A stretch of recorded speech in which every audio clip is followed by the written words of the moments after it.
Hello everybody.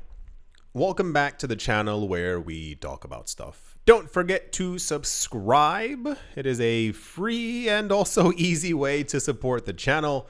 And it also just helps. Don't forget to hit the little notification bell as well. Time is a fascinating thing. I'm not sure how to approach this one, but you're going to understand. We've all at some point wished for a time machine, or at least I have. I don't know if you live a fantastic, wonderful life, but many different times throughout life, especially even I want to say the last 10 to 15 years, I have had these moments where I sat there and I thought, I wish I could go back and get more crypto. I wish I could buy property when things were cheaper. I wish I could do all these, things. Once again, we've all been there. I told you I have a friend. He said, shook me to the core. He said, we all buy Bitcoin at the price that we deserve. Sounds a little dark. Sounds a little dystopian. But it does, in essence, kind of make a lot of sense. We were all presented with the idea of Bitcoin several years ago in some form or fashion. You heard about it. You thought about it. You had a friend who explained it to you. You didn't care. You didn't really see what it was. You didn't want to know what it was. You were going to work. You were running the normal course. And then at some point, it kind of hit you. For those of you who weren't here years ago, my version was I had a friend who was really into World of Warcraft. He played it all the time. And I remember he used to farm gold and used to sell some of his accounts. And the idea of digital money to me was non-existent, it's not a thing. We were using cash and or cards were beginning to become more popular. And I remember at some point he told me that there's this new online currency. He explained what it was. And I was like, that is the dumbest thing I've ever heard of in my entire life. No one's ever going to use that. Just go back to your Warcraft. He told me about it a couple years later. I want to say 2012, 2013, 2014, somewhere around there. And if you've watched the channel for a while, this is also around the time frame where I began to actually research it myself. There was I'm a very, I don't want to say cautious person, but I'm kind of cautious when it comes to a lot of things. And I don't like jumping into stuff. So I like to research. What is this? How is this going to work? X, Y, and Z, so on and so forth. It took me a while to actually get into the cryptocurrency space. So when you saw my other channel, The Modern Investor, the beginning of those videos, I think it was the end of 2016. That was when I basically had started my cryptocurrency journey. That was I was starting with all of you. I was like, what is Bitcoin? Bitcoin is a cryptocurrency, that kind of thing. But then when you look back, you go, oh gosh, I wish I had listened to my friend. Oh, I wish I had 2014, 2013, that kind of thing. And I say this from the vantage point of, I think it's often very difficult to keep in mind or to acknowledge how early that you might actually be to something comparative to other people. If you've never seen, there's a chart that shows what Bitcoin adoption will look like comparative to the internet. There's a literal a curve that goes up and at some point it begins to slow down. It's not that adoption is slowing down. Is that you've reached the peak number of people who could potentially enter the internet at any given time, and everyone else behind it is basically stragglers. It's an old chart for Bitcoin as well, where you see that we're kind of following it. We're actually a little bit further ahead than the internet as far as the rapidness of adoption, but the trend basically remains the same. We see that there are new addresses and new wallets getting into the cryptocurrency market every single day, more people buying Bitcoin. I would love if that number accelerated just so that normal people could have more Bitcoin as opposed to the corporations, but I digress. And it's very fascinating because along with this chart, also you can kind of pair it side by side with price predictions. Price predictions for Bitcoin have become almost I don't even know what word to put there, very popular recently. When Bitcoin passes by $100,000, it kind of solidifies for a lot of people outside the space that Bitcoin is something to now pay attention to. If you've been in the market for a while, if you did research, if you know what Bitcoin is, who it's for, what it's used for, really, like the whole shebang, you get it. You understand the future of where this space is going to actually go. A lot of people just simply see Bitcoin as like a dollar signs or a Bitcoin sign, if you will, when it comes to the idea of just like money, future money. The problem is that there's two sides to this. There's the side of this is not only my opinion, but also what we've seen over the course of years together in this market. You have the side of people who are already rich, who already have money, who understand how money works, who understand light economic policies in this sort of way. And upon hearing, and even years ago, that there is something that this is the scarcest asset on the planet. It's a brand new asset. It is it's the newest asset that we have. It's not easy to make a brand new asset class. It is like nearly impossible. So when you have that coupled with scarcity, with other countries buying it, other countries using it, this is where we get all this whale news from, a lot of accumulation. And the idea is you buy and you hold. Because when you buy and you hold an asset, the price usually tends to go up. This also has to do like with the time machine thing. Because my mind then tells me, I wish I could go back to 2009 and buy up that really cheap property that I saw, because look at how much it would be worth now. We disconnect ourselves from the idea. If I bought something right now, my mind wouldn't tell me I've still accumulated. I still have another asset. But in the year 2038, my mind would go, that other place that I saw. We disconnect ourselves from how like good that we're actually doing and how much that we actually have. And I guess it's kind of like a primitive survival thing in that sort of way, where like we're always trying to like get more just to make sure that we're doing exceptionally well. Side note, if you are in crypto right now, if you're in Bitcoin right now, if you're in the market, you are already doing well. I promise you. It's not a joke. I'm not trying to make you feel better. There are billions. There are 7.5 billion people on this planet who are not into crypto, who do not have as much crypto as you. I told you all before as well, when we even think of the idea of like owning 0.01 Bitcoin. There are billions of people who will never be able to do so. If you have 0.28 Bitcoin, there's a reason why you're in the 1%, because for those of you who miss it, as we've been going over the last couple of weeks, it's now impossible. It is impossible. It is impossible. It is not possible for every millionaire and billionaire to own a third of a Bitcoin, namely because of all the accumulation that we've been seeing, especially over the course of this year. Every time that you hear that MicroStrategy has bought 55,000 Bitcoin, multiply that by 3, it's that many millionaires and billionaires, 155 plus thousand, who will never ever be able to own as much as MicroStrategy, nonetheless an entire coin. Those are 55,000 coins that are gone forever. 400,000 coins from that company, 400,000 gone forever. That's 1.2 million millionaires and billionaires who will not be able to own a third of a Bitcoin. That's why if you own 0.28 Bitcoin, you are literally the 1% of Bitcoin holders. The future, the way that everything is shaping up, is kind of weird to me. And it has been for a while.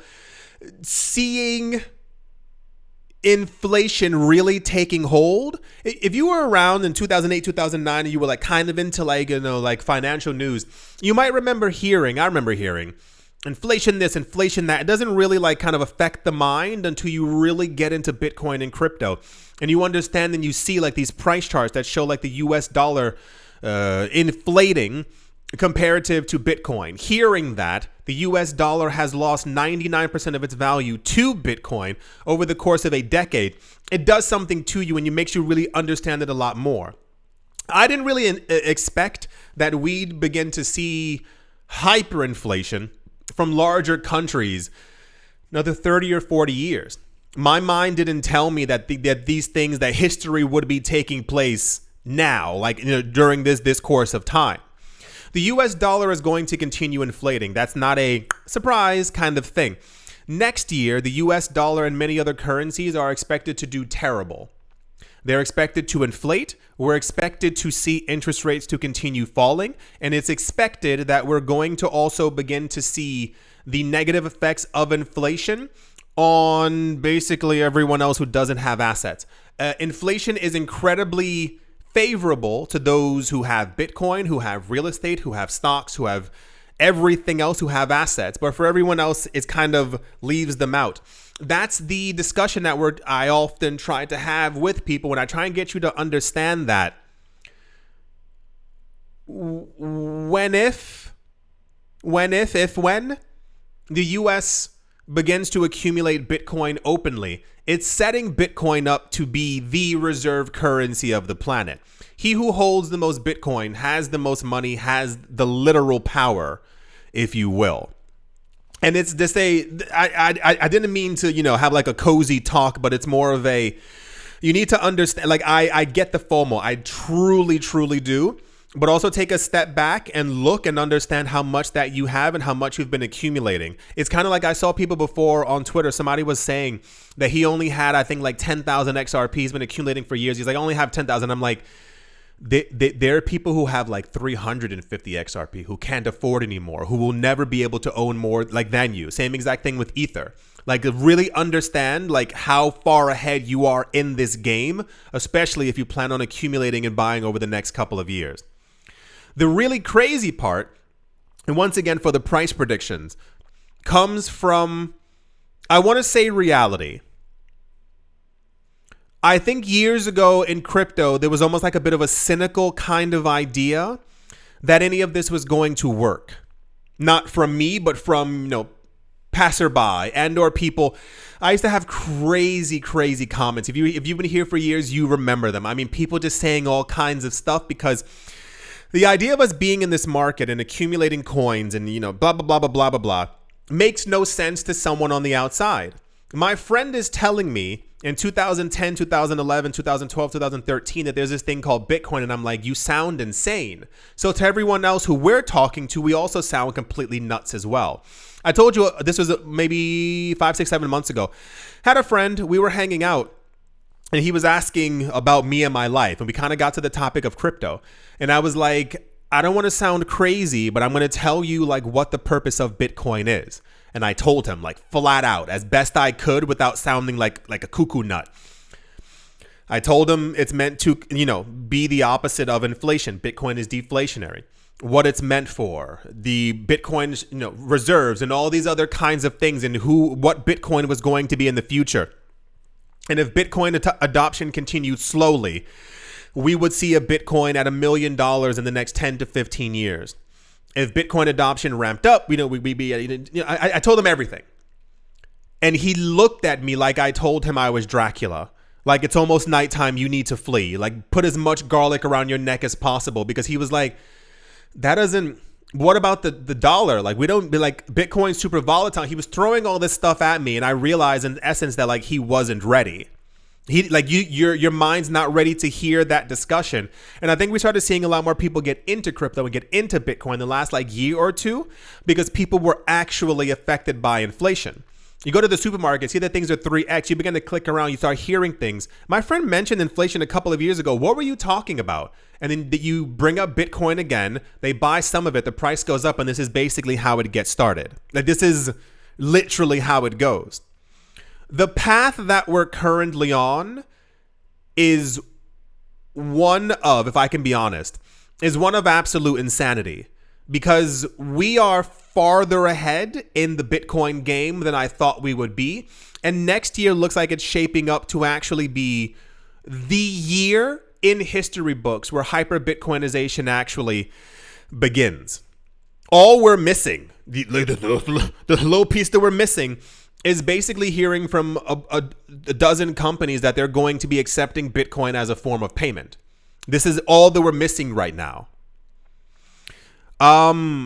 Michael Saylor was recently in the news discussing, of course, Bitcoin, but where it's going to go. He's been in discussions with a lot of companies recently trying to like convince them to buy Bitcoin or basically telling them like, if you don't, you are going to miss out. Like, you are missing the boat. What's wrong with you? Like that kind of thing. And he was discussing that where Bitcoin currently is right now is basically pocket change to where it's going to go. Therefore, the time machine thing again, like I told you, you enter the market now and you think you're too late. You think you don't have, I wish I had more, not considering Bitcoin's going to be around for another 120 years. You are earlier than billions of people on this planet. He said that Bitcoin's market cap is somewhere around $2 trillion right now. Like, it's absolutely freaking insane.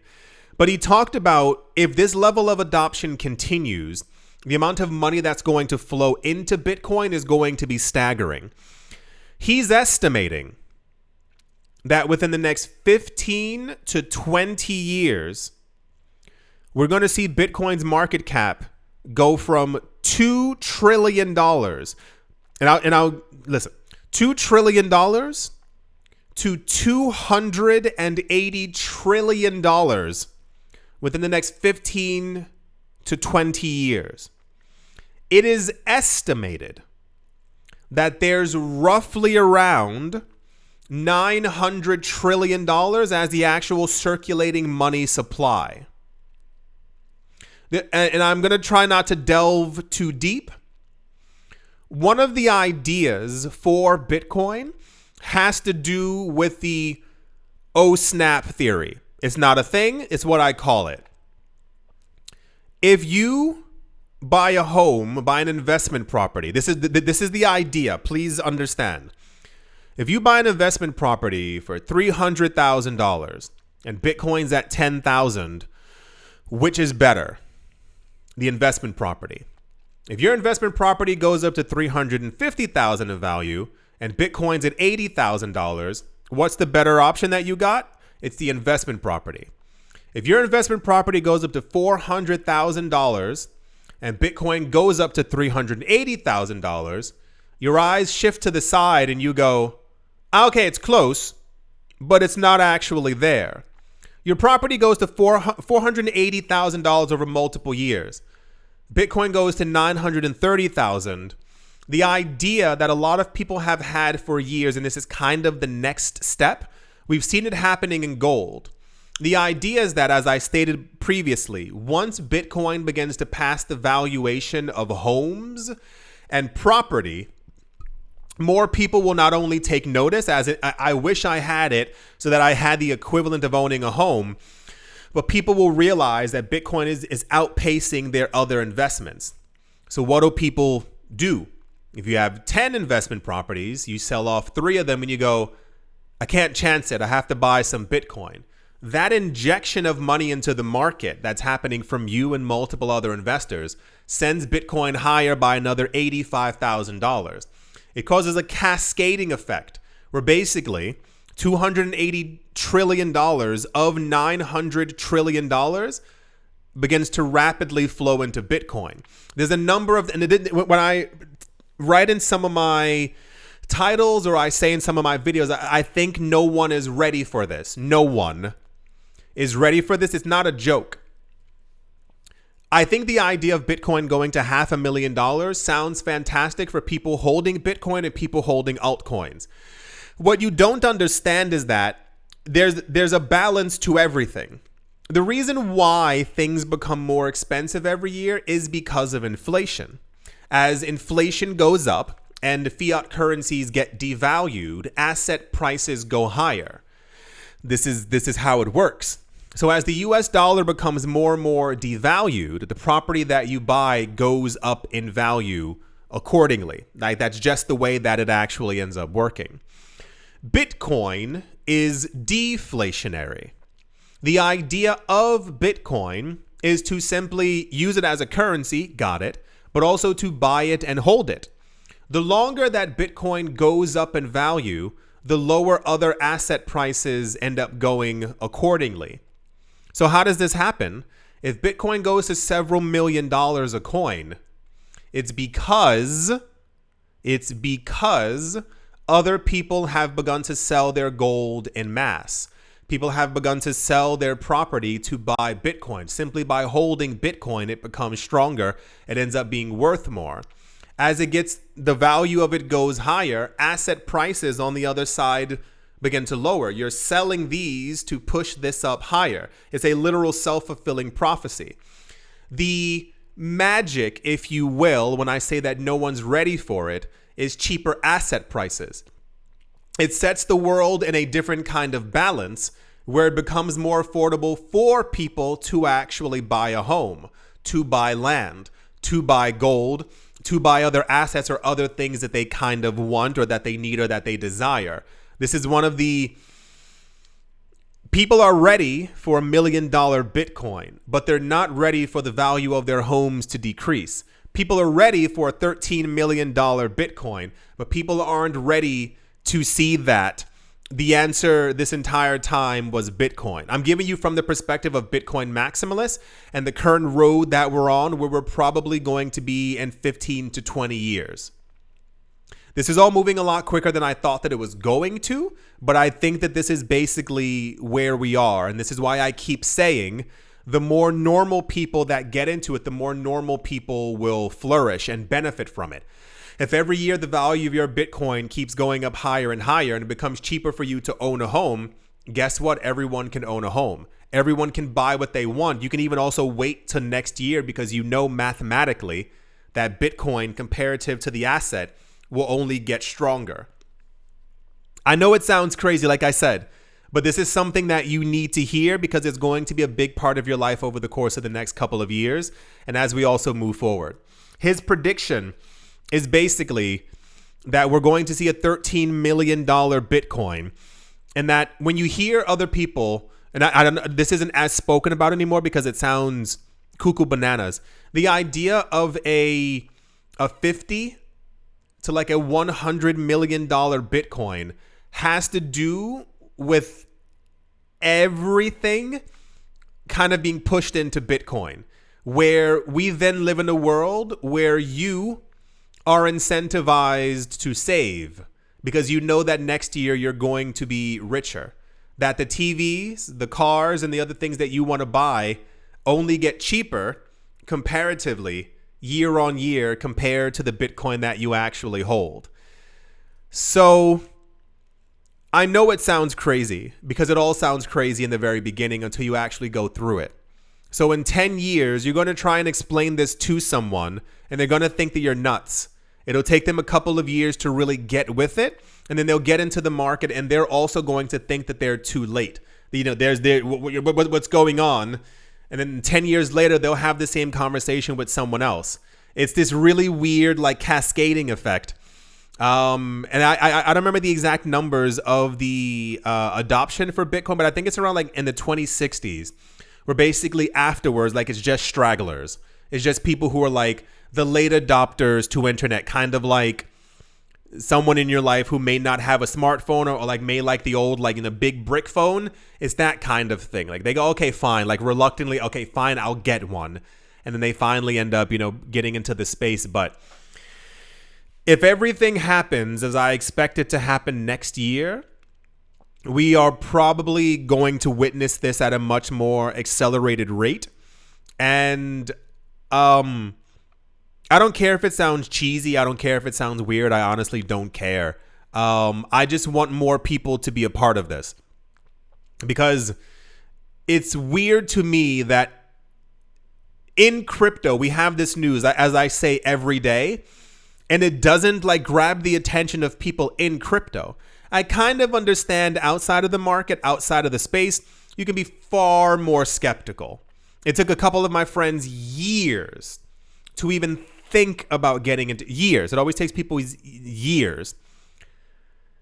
But in crypto, when you hear and see all this stuff all the time and this level of adoption, and you choose to ignore it, it's kind of, the word's not cringy, it's like a little weird. Because you know, like you get this news firsthand. It's one thing that this isn't on like your local news network, but you're hearing this every single day. So the adoption levels will continue, as we've been seeing a number of companies the last couple of weeks getting into the fray, also seeing a lot of countries announcing as well, and provinces and states.